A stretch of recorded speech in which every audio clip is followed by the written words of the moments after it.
Hey everyone, RogueGold here, and today I want to have a chat about Gear 2.0, some of the reasons why I think it succeeded, and other reasons why I think it failed, and how the whole thing, as you know, has a whole entity, how it landed, and where it could be improved upon if we are going to get a Division 3, or whatever else is coming in the future.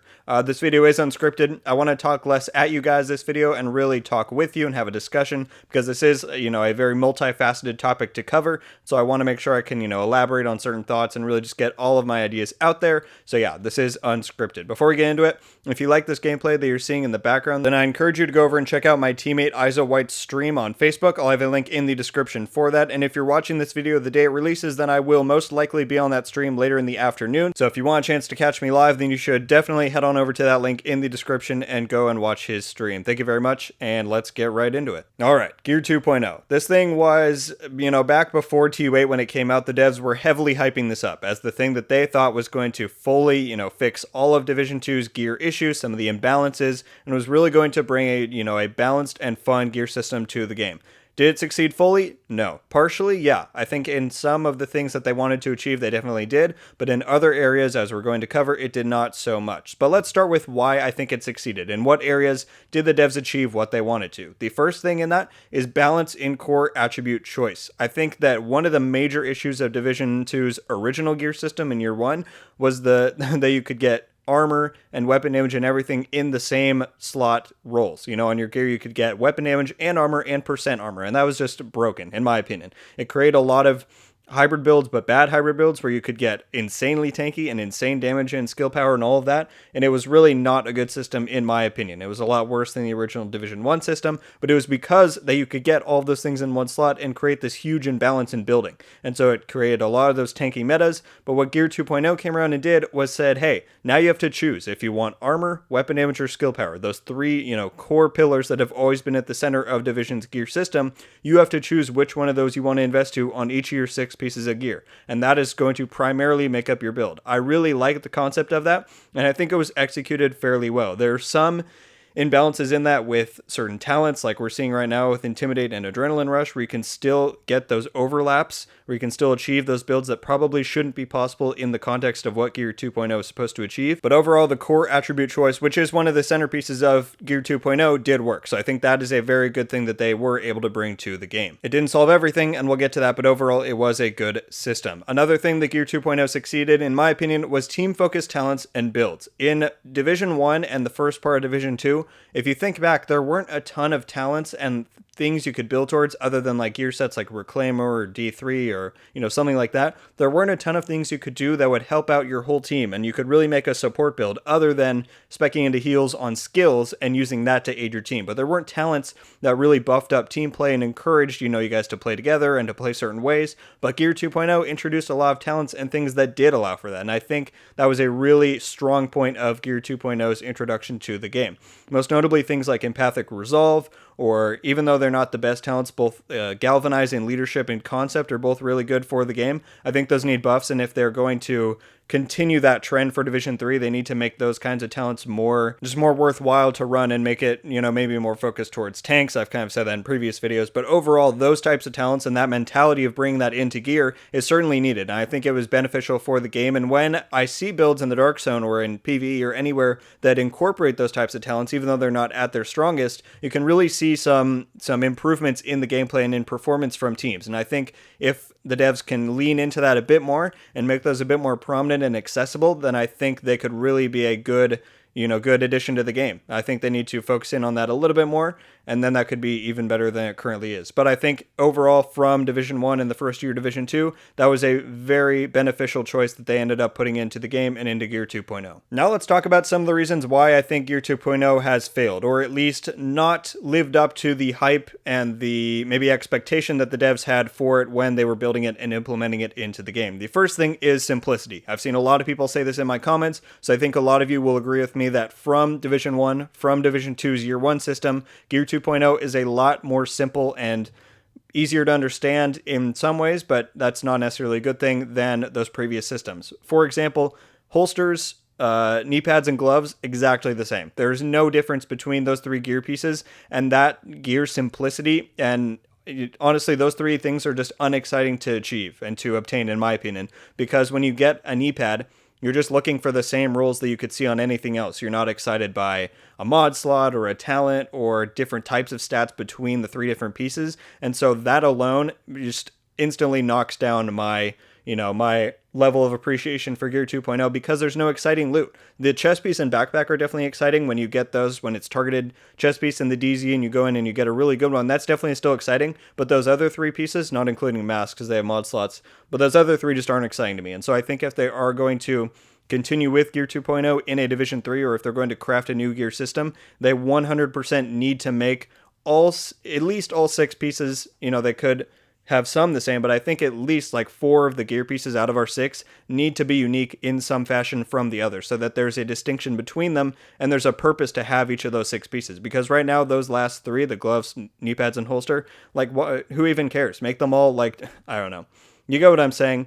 They're not unique, and I think that that's an issue. And so part of that, like I was saying, is the reduction of talents and mod slots from previous Division gear, option iterations. I think that taking talents away, originally when they introduced Gear 2.0, I didn't actually, notice. I knew that there was a thing that they were reducing the talents, but I didn't really take note of that and be like, oh, that's going to suck. I was fine with it for whatever reason. But looking back on it now, it was much more exciting to have talents on, most, I think 6 out of 6 in Year 1 of Division 2. Yeah, you could get talents on every piece, and that just felt more exciting. Even though, if you look back on it, they didn't actually change that much because they were all flat bonuses. Like Devastating on your gloves and holster were just an increase to weapon damage, which you could get on any other piece of gear, right? But it just, I don't know, it just felt cooler. It was another aspect that to the gear game that changed your build in a way that you couldn't otherwise. And I think that's what people miss more than the actual benefits of the talents themselves, is just that it made it more unique and made it more fun to chase the loot. And so losing both talents and mods on the majority of gear pieces really lowered the amount of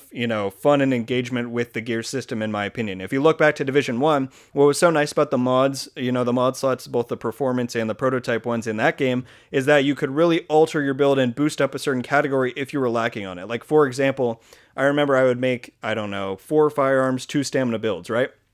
And you're like, well, I still want to have a somewhat decent heal. You had, 5 mod slots that you could put electronics mods on, and that really gave you a significant boost in your electronics value to up your skills abilities, and that gave you a decent heal. I think something like that, especially for the mods in Gear 2.0, they're just not that exciting. They're the same things that you can get on gear pieces. It's just another crit roll, another, skill healing roll. It's not that exciting. I think that a lot of excitement was lost in making a build in Gear 2.0. Like, if you go to make a build, there's really not that many.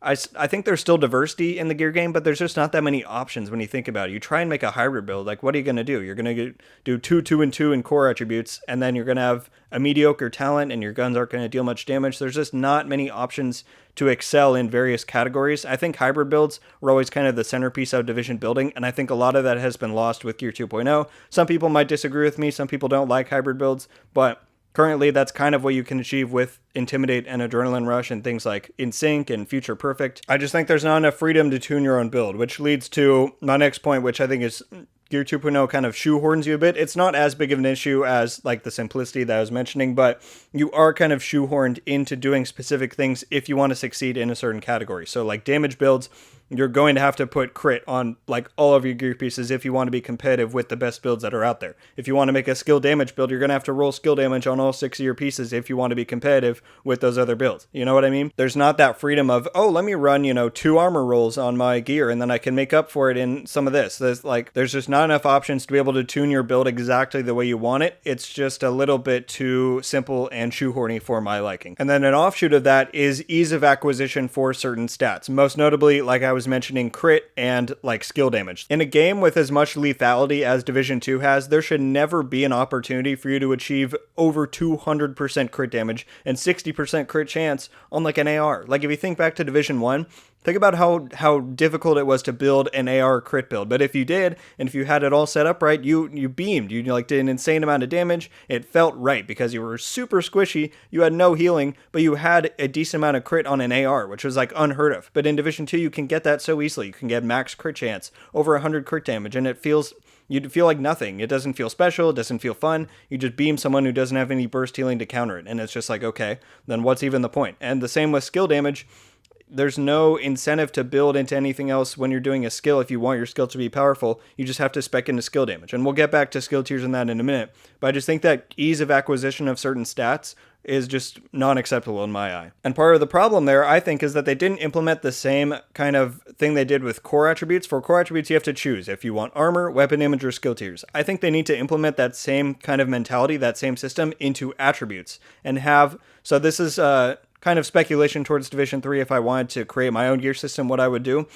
You know, I was mentioning you have gloves, knee pads, and holster all the same. What I would do is have certain stats, kind of like Division 1, be exclusive to certain pieces of gear, right? So crit chance in Division 1, if I'm recalling right, you could only get on your mask, your gloves, and your holster, right? So let's pretend those three are what you can get crit chance on, right? But let's also say that in the same slot that you can get crit in on those pieces, you can also get another stat that's exclusive to those three pieces. And so now you have to choose, do I want crit chance or do I want this other thing? Off the top of my head, I don't really know what that would be. Maybe headshot damage, if headshot damage was, more viable than crit in a ideal Division 3 unlike Div 2. But just for example, you get what I mean. You have to make a choice in your attributes as well. Do I want to spec into this or this? Because currently there's so many ways to acquire crit right now in Div 2 that it's just negligible to even think about where am I going to get it? You know what I mean? In Div 1, you had to think about where am I going to get all these different things to make my build come together and work. In Div 2, just roll crit chance on half your pieces and you're set. You're already at the cap. And then you're like, oh, I don't even know what to spec into now because I'm already at 60% crit chance. That's just not really ideal in my opinion. So I think if they implemented some of those exclusivity with certain rolls to certain gear pieces like I was just mentioning and added that same element of choice when you're coming down to attributes, I think that would make the gear game a lot more diverse and like deep and just more engaging and more fun to interact with. And the final reason I have here for why I think Gear 2.0 failed was guns. They're just laughably bad. Like,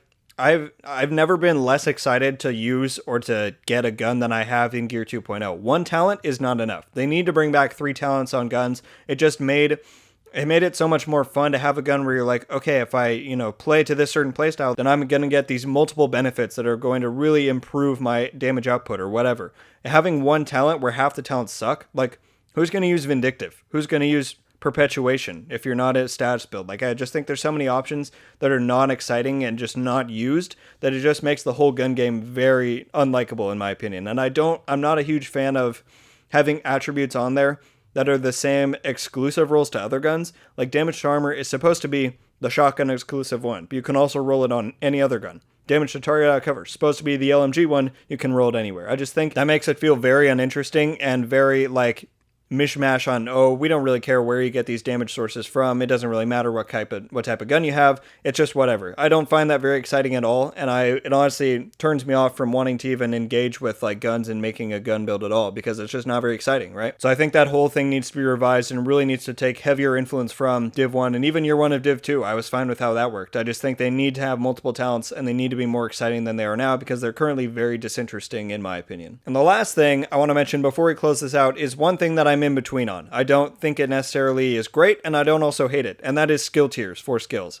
I actually like the system of skill tiers. I think it brings a lot more balance into building a skill build. I think part of the problem that the devs had in Div 1 was that skill power was too uncontrollable, right? There were too many variables that could influence it, that could make skills more strong in certain areas than they necessarily wanted. And so skill tiers really help rein that in and help them kind of set the power levels of different skills. I think that's definitely a good thing to have in the game.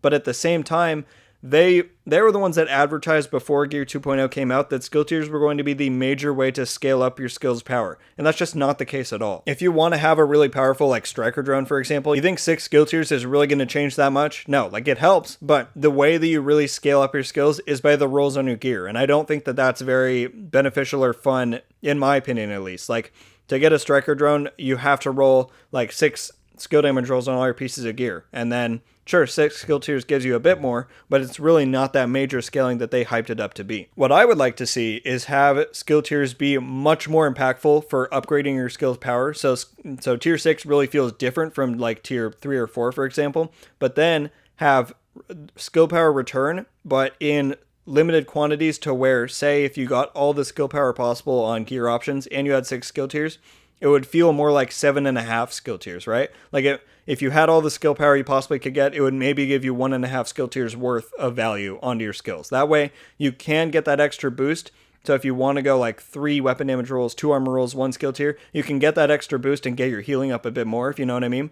But I just think that currently to have to sacrifice so many rolls to upgrade your skills by that much, it's just not that exciting. And again, it just shoehorns you so much that it really doesn't feel interesting or engaging or like you can actually make a difference when you're making a build. Alright guys, well I don't want to ramble on all day. I think that covers my general thoughts on Gear 2.0 and how it affected the game so far and how it could potentially in the future if the devs want to switch it up for Division 3 or whatever is coming in the pipeline. Thank you all very much for watching. Leave a like if you enjoyed this video and be sure to subscribe with notifications on so you can be updated every time I upload. Definitely go down in the comments and let me know your thoughts on Gear 2.0. You can address some of the same topics I did or tell me your own thoughts on it, whatever you like. Definitely go check out Isa's stream like I was plugging at the beginning. Link will be in the description and I will most likely be on that stream later today. So if you want to catch me live, definitely head over there and yeah, thanks guys. Hope you all have a great day. Stay safe out there and until the next one guys, RogueGold out.